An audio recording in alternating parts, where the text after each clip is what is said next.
இன்னைக்கு டிஃப்ரெண்டான ஒரு ரெசிபி பண்ண போகிறேன். சுண்டைக்காய் வாழைத்தண்டு காம்பினேஷனில் ஒரு சூப்பரான புளிக்குழம்பு பண்ணலாம். குக் வித் கோமாளியில் கனி செஞ்ச சுண்டைக்காய் வாழைத்தண்டு புளிக்குழம்பு எப்படி செய்கிறதுன்னு இந்த வீடியோவில் பார்க்கலாம். ஃபர்ஸ்ட் வாழைத்தண்டு கட் பண்ணலாம். இந்த மாதிரி மெல்லிஸாக ரவுண்ட் ஷேப்பில் கட் பண்ணிக்கோங்க. வாழைத்தண்டில் நார் ஏதாவது இருந்தால் எடுத்துருங்க.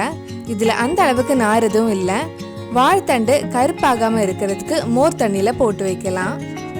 வாழைத்தண்டு மேரினேட் பண்ணுறதுக்கு 1/4 டீஸ்பூன் மஞ்சள் பொடி, 1 டீஸ்பூன் மிளகாய் பொடி, 1/4 டீஸ்பூன் நல்ல மிளகு பொடி, தேவையான அளவு உப்பு, 1 டீஸ்பூன் அரிசி மாவு, 1 டீஸ்பூன் இஞ்சி பூண்டு பேஸ்ட் போட்டு மிக்ஸ் பண்ணலாம்.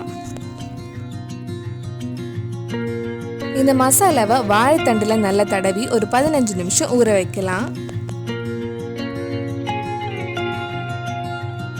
அடுத்தது புளிக்குழம்பு ரெடி பண்ண போகிறேன். ஒரு கடாயில் கொஞ்சம் நல்லெண்ணெய் ஊற்றி கொஞ்சம் கடுகு, 1 டீஸ்பூன் உளுந்தம்பருப்பு, 1/4 டீஸ்பூன் வெந்தயம், 2 காஞ்ச மிளகாய், கொஞ்சம் கருவேப்பிலை போடலாம். இது கூட 1/2 கப் சின்ன வெங்காயம் போட்டு கொஞ்சம் நேரம் வதக்கலாம்.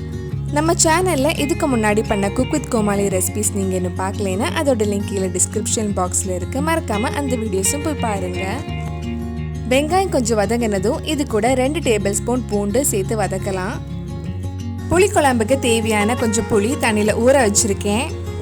வெங்காயம் பூண்டு கொஞ்சம் வதங்கினதும் இதில் 1/4 கப் சுண்டைக்காய் ஆட் பண்ணுறேன். பச்சை சுண்டைக்காய் என்கிட்ட இல்லாதனால சுண்டைக்காய் வத்தல் போட்டிருக்கேன். இது கொஞ்சம் வதங்கினதும் இதில் ஒரு தக்காளி போட்டு வதக்கலாம். தக்காளி கொஞ்சம் வெந்ததுக்கு அப்புறம் இதில் 1/4 டீஸ்பூன் மஞ்சள் பொடி, 2 டீஸ்பூன் மிளகாய் பொடி, 1 டீஸ்பூன் மல்லிப்பொடி போட்டு அந்த மிளகாய் பொடி மல்லிப்பொடி பச்சை வாசனை போகிற வரைக்கும் கொஞ்சம் நேரம் வதக்கலாம். இப்போ இதில் நம்ம கரைச்சி வச்ச புளி தண்ணி ஊற்றுனதுக்கு அப்புறம் உங்களுக்கு புளிக்குழம்புக்கு தேவையான தண்ணி ஊற்றிக்கோங்க. நான் கிட்டத்தட்ட 1/2 கப் தண்ணி ஊற்றிருக்கேன். தேவையான அளவு உப்பு போட்டு ஒரு 8-10 நிமிஷம் நல்லா கொதிக்க விடலாம். இப்போ நம்ம ஊற வச்சிருந்த வாழைத்தண்டை ஃப்ரை பண்ணுறதுக்கு ஒரு கடாயில் எண்ணெய் சூடு பண்ண போகிறேன். எண்ணெய் சூடானதும் கொஞ்சம் கொஞ்சமாக ஃப்ரை பண்ணி எடுக்கலாம்.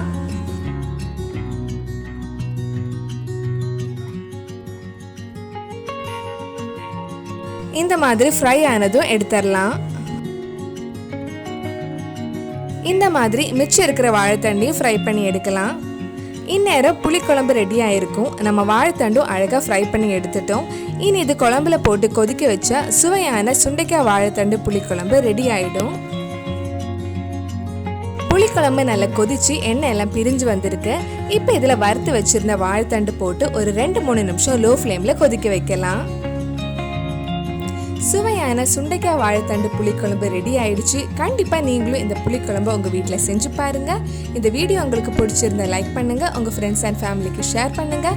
வேறு என்னெல்லாம் ரெசிபிஸ் நம்ம சேனலில் ட்ரை பண்ணலான்னு கீழே கமெண்ட் பாக்ஸில் சொல்லுங்கள். மறக்காமல் நம்ம சேனலையும் சப்ஸ்கிரைப் பண்ணிடுங்க.